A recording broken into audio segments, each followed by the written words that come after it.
Yang pertama, saya mau tes keaktifan raginya dulu. Masukkan 1 sendok teh ragi instan ke dalam gelas. Lalu masukkan 1 sendok teh gula pasir, 150 ml air putih hangat. Lalu ini diaduk hingga tercampur rata. Kemudian tutup gelas, diamkan sekitar 10 menit hingga raginya mengembang atau berbusa. Jika raginya masih aktif, dia akan mengembang atau berbusa, dan sebaliknya, kalau raginya udah mati, dia tidak akan mengembang dan berbusa. Buka tutup gelas, bisa dilihat larutan raginya mengembang dan berbusa. Ini tandanya raginya masih aktif dan bisa digunakan. Sebaliknya, kalau nggak mengembang dan nggak berbusa, itu tandanya raginya udah mati. Sebaiknya jangan digunakan lagi, ganti dengan ragi yang baru. Kalau digunakan, adonannya akan gagal mengembang. Siapkan 1 buah wadah, lalu masukkan 300 gram tepung terigu. Kalau untuk takaran sendok, ini nggak terlalu tinggi menggunung dan nggak terlalu rata, tetapi cembung atau munjung seperti ini, setara dengan 30 sendok makan cembung. Untuk terigunya saya pakai pro tinggi. Lalu masukkan sejumput garam, 1 sendok makan gula pasir. Kemudian ini diaduk hingga tercampur rata. Masukkan 1 butir telur, larutan ragi yang telah diaktifkan sebelumnya, 2 sendok makan minyak goreng,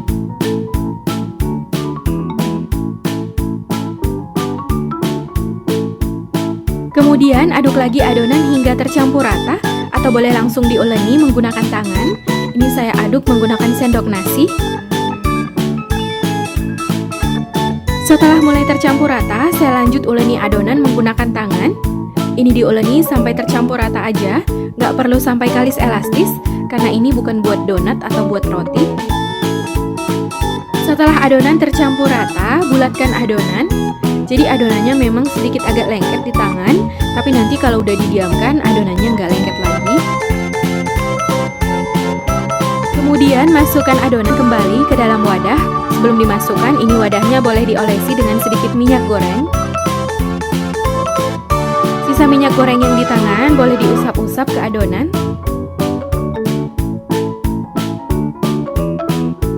Lalu tutup adonan, ini saya tutup dengan plastik wrap.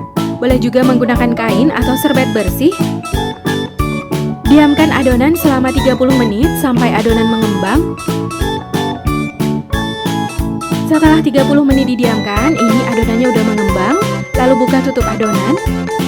Tinju dan kempiskan adonan agar udara yang terperangkap di dalam bisa keluar. Lalu uleni sebentar adonan untuk memecah gelembung udara yang ada di dalam adonan. Bisa dilihat, ini adonannya udah nggak lengket lagi di tangan dan teksturnya udah semakin lembut. Kemudian bulatkan adonan, lalu bagi menjadi 2 bagian sama rata.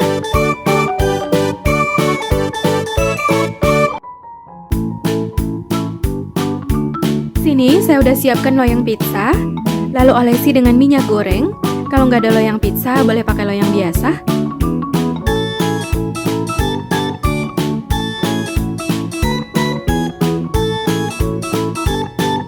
Kemudian letakkan adonan di atas loyang. Lalu pipihkan adonan hingga membentuk bulatan seperti loyang. Kalau adonannya dirasa lengket di tangan, ini tangannya boleh diolesi dengan sedikit minyak goreng.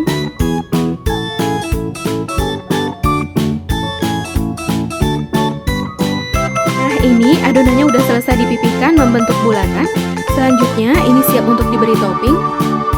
Ini saya udah letakkan keju mozzarella yang telah dipotong.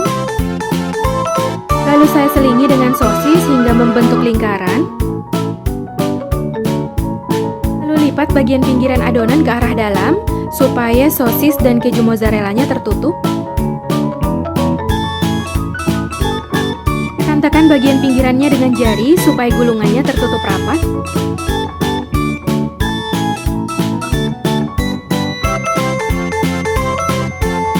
Lalu potong bagian pinggiran adonan sampai keju dan sosisnya terbelah menjadi dua. Lalu bagian pinggiran yang udah dipotong diputar ke arah kanan atau ke arah kiri, diputar sekitar 90 derajat. Bagian keju yang kebuka ini bisa ditutup dengan adonan, dirapikan supaya kejunya nggak lumer keluar ketika dipanggang.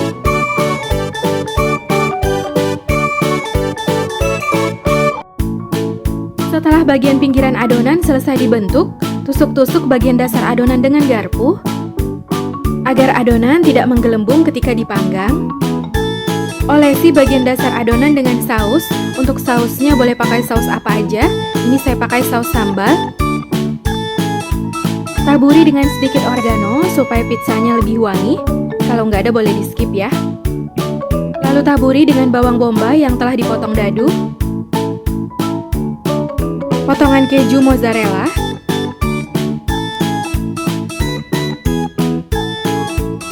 Sosis yang telah dipotong kecil-kecil. Jadi untuk toppingnya sesuai selera ya. Boleh pakai smoked beef atau daging cincang. Lalu ini saya taburi dengan jagung rebus. Ini jagungnya udah diprotolin. Potongan paprika. Kalau nggak suka boleh di skip ya. Lalu bagian atasnya ditutup dengan potongan keju mozzarella. Kalau nggak ada keju mozzarella, boleh pakai keju cepat leleh atau keju parut. Lalu taburi dengan sedikit oregano di bagian atas. Nah, ini pizzanya siap untuk dipanggang. Sebelumnya, saya tadi udah panaskan oven. Untuk pengaturan tombolnya, tadi ini bagian atasnya saya off-kan. Temperatur di 180 derajat Celcius, menggunakan api bawah, sekitar 10 menit.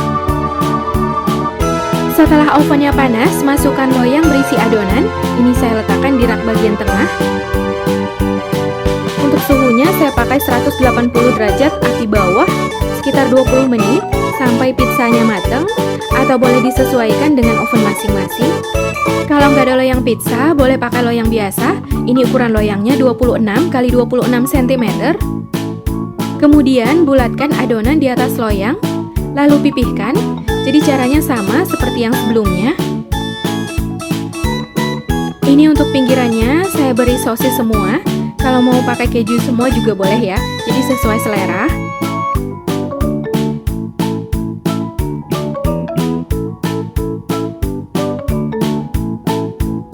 Setelah selesai diberi topping, ini siap untuk dipanggang.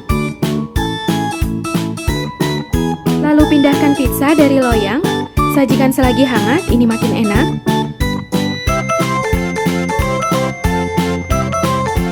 Kemudian potong pizza. Untuk besar potongannya sesuai selera.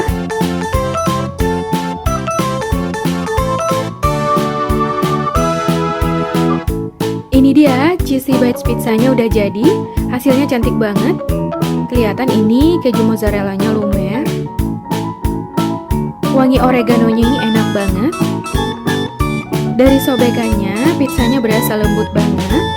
Matangnya merata. Kelihatan ini bagian dalamnya.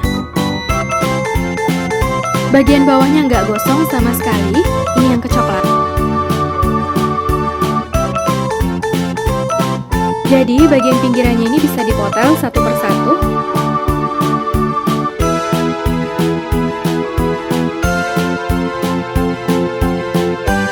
Ini yang isiannya sosis. Bismillah.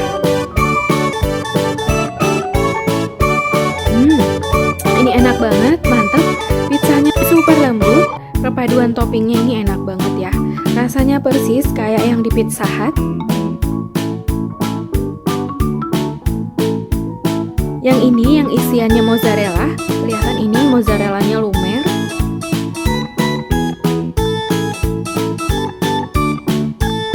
Dicocol saus, ini makin mantep. Ini enak banget, mantep, recommended.